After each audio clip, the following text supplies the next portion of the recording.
So, hello everyone, my name is Akshay and this is day 2 of our recursion playlist.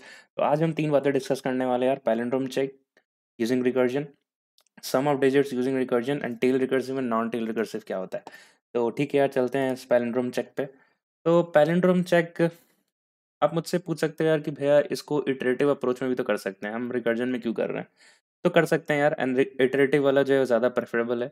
हम iterative approach ही हमेशा सोचते हैं किसी problem के लिए। रिकर्जन इज आर हम तभी सोचते हैं जब हमें कोई कॉम्प्लेक्स प्रॉब्लम सॉल्व करना हो, जो कि कॉम्प्लेक्स प्रॉब्लम जैसे टावर ऑफ हैनोई। अगर आप इसको देखोगे, अगर आप थोड़ा रिसर्च करोगे तो ये इटरेटिव अप्रोच से भी हो जाएगा, बट बहुत ही लेंदी कोड होता है। ठीक है, आप मे बी आप वन इनसाइट में आप समझ भी नहीं पाओ कि वो कोड कर क्या रहा है। बट इसका अगर आप रिकर्सिव कोड देखोगे, रिकर्सिव कोड तो वो 3 लाइन का कोड होता है, और उसको समझना बहुत ही आसान होता है। ठीक है, तो इसलिए हम पैलिंड्रोम चेक को पहले देखते हैं इटरेटिव में कैसे कर सकते हैं, वापस उसको रिकर्जन में कन्वर्ट करते हैं। कन्वर्जन इसलिए कर रहे हैं क्योंकि यार हमें पता चलना चाहिए कि हाउ इज रिकर्जन वर्किंग। छोटे छोटे प्रॉब्लम से समझते हैं, then we will jump to the big problems. तो पैलिंड्रोम चेक में यार जैसे हमारे पास कोई स्ट्रिंग है, let's say A B, B C, B भी है, तो हम क्या चेक करते हैं यार कि पैलिंड्रोम का क्या मतलब होता है कि जो last character first character last character same होना चाहिए, similarly second last and second first character same होना चाहिए, एंड सिमिलरली इस तरह होते होना चाहिए, राइट। तो मैं देख सकता हूँ कि दिस इज अ पैलिंड्रोम। अगर मैं इसका एक इटरेटिव अप्रोच लिखूँ तो मैं क्या लिखूंगा कि ये मेरा एक लेट्स से स्टार्ट पॉइंटर है, and this is my end pointer, and मैं एक फॉर व्हाइल लूप चला लूंगा, like while loop for start less than equals to end, right. और हमें कहाँ तक जाना होगा, हम यहाँ पे चेक कर देंगे कि अगर character at start is not equals to character at end, तो हम क्या कर देंगे, हम बोल देंगे कि यहाँ से रिटर्न फॉल्स, राइट। अगर ऐसा नहीं है तो will just keep on checking S T plus plus and end minus minus. और अगर फिर भी कुछ हिट नहीं हुआ, that means that are palindrome it is a palindrome, we will return true. तो इसको वेरीफाई करते हैं यार इटरेटिव अप्रोच ऐसे काम कर रहा है कि नहीं। तो मैंने यहाँ पे एक कोड लिख रखा है फॉर पैलिंड्रोम चेक, तो उसे देख लेते हैं तुरंत से।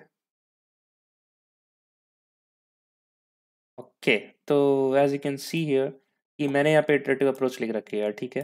तो वही है, स्टार्ट पॉइंटर हमने मेंटेन किया, एक एंड पॉइंटर मेंटेन किया, and while L is then equals to H I am comparing if the first and last characters are same, then if not same then return false, और अगर same है then just move the pointer ahead and start comparing, and if that's also not the case then just return true, right.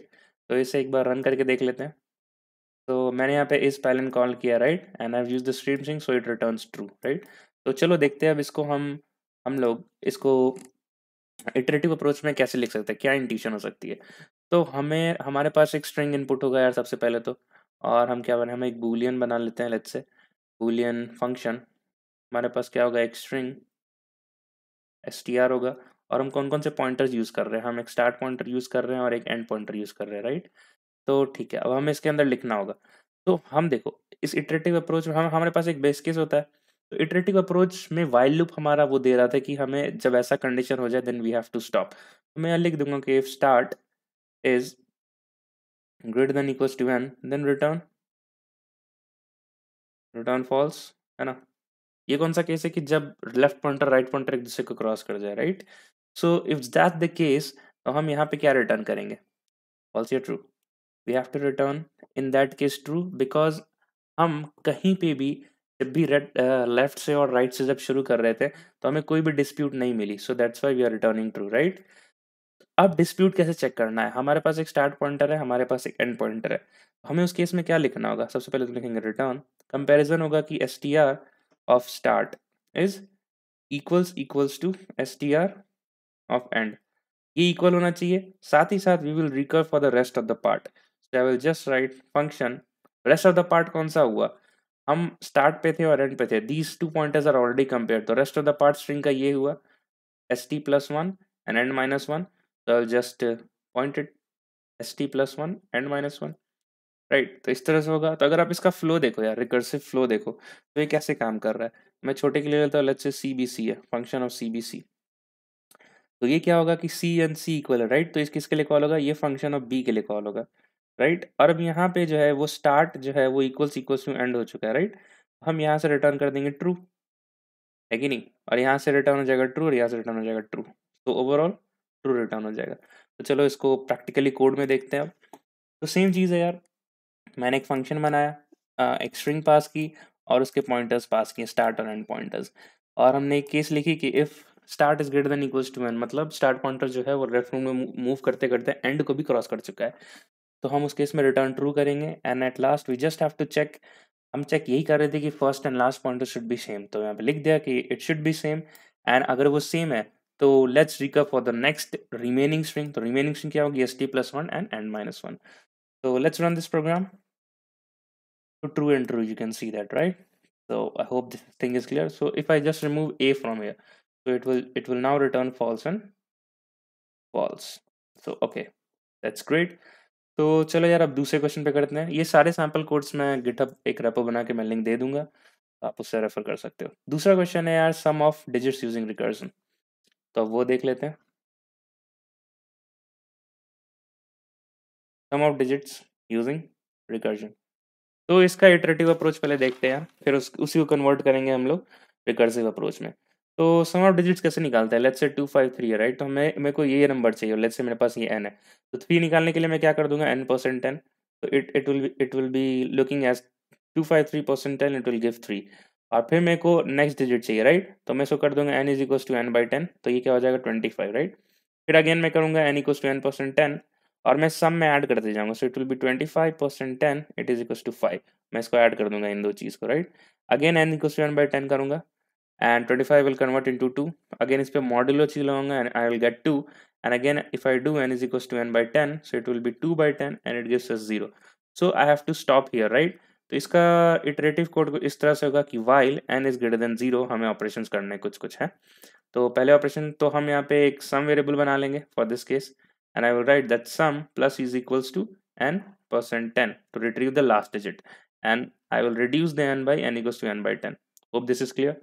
तो अब इसका recursive approach देखते हैं। तो recursive approach में क्या होगा, एक फंक्शन होगा जिसमें एक integer, I need that integer, हमें बेस केसेस लिखने हैं और हमें यहाँ पे रिकर करना है, and I need to do something regarding this n%10। तो बेस केसेस क्या होता है यार, बेस केसेस क्या होता है जहाँ पे मैं बोलता हूँ रिकर्जन को that you have to stop. Iterative में देखो हम स्टॉप कब बोल रहे हैं, जब n is greater than 0 right.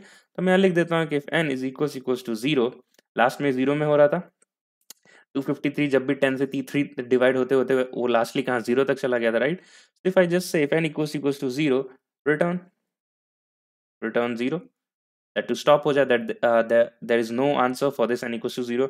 for rest of the part what I have to do, I have to what, I have to take this number n%10 with a sum right। तो मैं लिख देता हूँ n%10 and what I am recurring for n/10 right. और बीच में क्या symbol होना चाहिए यार, प्लस सिंबल होना चाहिए क्योंकि मेरे को हर बार ऐड करना है ना।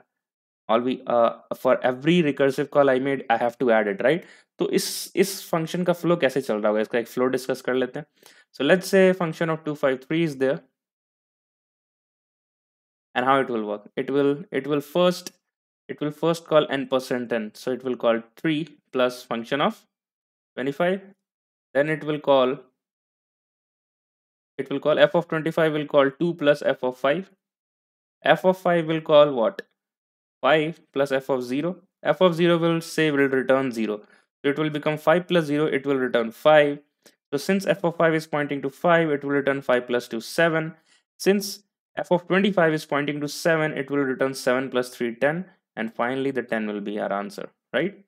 तो इसे देख लेते हैं यार, let's see the approach, let's see the code, sum of digits. तो ये हमारा हो गया यार iterative approach, as you can see मैंने वाइल लूप लगा के किया है काम, and this is the recursive approach that if n equals to 0 return 0 and return n%10 plus function of n/10। तो इसे रन करते हैं, तो you can see for the 253 we are getting the value as 10। तो ये हमारा second program भी complete हो गया। Hope you are getting a good understanding about the recursion thing.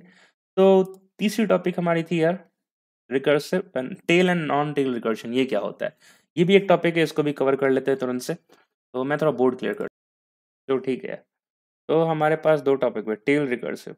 Tell recursive का मतलब होता है कि last thing that you are performing is recursion,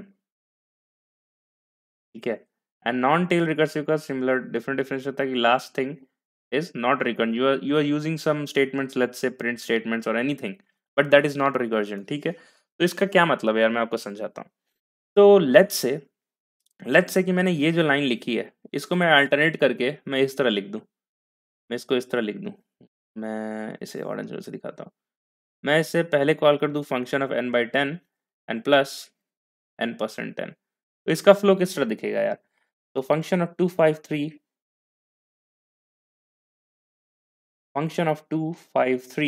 will first call to function of 25, then it will call to function of what? 2, no, function of 5, then it will again call to function of 2, and then it will call to function of 0. This will return 0, but हमारे पास n%10 भी था, right?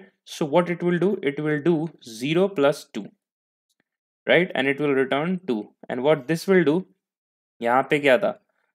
It was 5, right? So it will do 5% 10, it will be 2, इसका answer 2 हो गया, and it will do plus 5, that is 7. तो अब इसके लिए क्या हो जाएगा? फंक्शन ऑफ 253, अगर हम इससे मॉड्यूलो किया 253 modulo 10, it will return 3 plus 7, right? So final answer will be 10 and this will return 10. But आप देखो फ्लो, देखो आप यहाँ पे क्या हो रहा है कि the last thing was recursion, मैं देख रहे हो आप यहाँ पे 3 प्लस इनिशियल प्री चल रहा था, एंड हियर यहाँ पे एडिशन मैं लास्ट में कर रहा हूँ. So after the recursion is over I have to do some another task, I have to do some another task, right? तो इस पेरेंट कॉल को have to wait, it has to wait for this second statement to execute, right? So that is why this is called non-tail recursive. This is non-tail recursive and this is tail recursive. तो tell recursive, तो modern compilers में क्या होता है यार कि tell recursive code जो है वो फास्टर रन करता है, और ये compare to non tail recursive ये फास्टर रन करता है, ठीक है? तो इसको लिख करके देख लेते हैं. So let's just type this code. If I just comment down this one, tail recursive code, and मैं इसे uncomment कर दूं, the answer will still remain the same as we have already seen, right? But still this function, the tail recursive thing will be faster, it is internally faster. ठीक है, सो कुछ advance info इसके बारे में discuss कर लेते हैं कि मर्ज सॉर्ट जो होता है, अगर आपने मर्ज सॉर्ट पढ़ रखा है तो ठीक है, नहीं तो मैं अपने चैनल में बताऊंगा ही, बट मैं बता देता हूँ ये एडिशनल इन्फो जिनको मर्ज सॉर्ट और क्विक सॉर्ट के बारे में आइडिया है.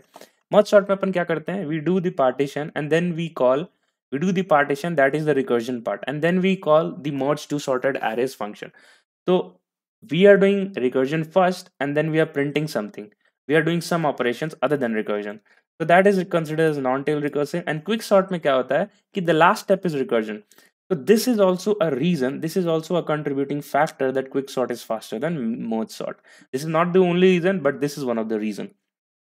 सिमिलरली अगर आपको लेफ्ट प्री ऑर्डर पोस्ट और इन ऑर्डर के बारे में अगर आइडिया है, अगर नहीं भी आइडिया मैं बता देता हूँ. ट्री ट्रेवर्सल्स होते हैं, तो इन ऑर्डर में क्या होता है, इस तरह का ट्रेवर्सल होता है, लेफ्ट रिकर करो, रूट को प्रिंट करो एंड देन राइट रिकर करो. प्री में similarly root left and right, post में लेफ्ट राइट एंड रूट. तो दिस इज द थिंग. आप पोस्ट ऑर्डर में आप देख पा रहे होगे कि after 2 recursive call I am doing something another work that is not part of recursion, so that is called non-tail recursion. Another 2 in and pre is the tail recursion.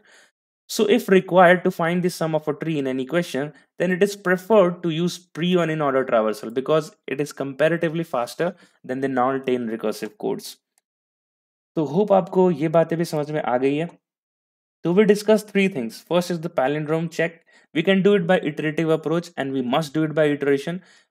मैंने बस आपको ये पढ़ाया that because you can get you get a clear understanding of how the recursion works.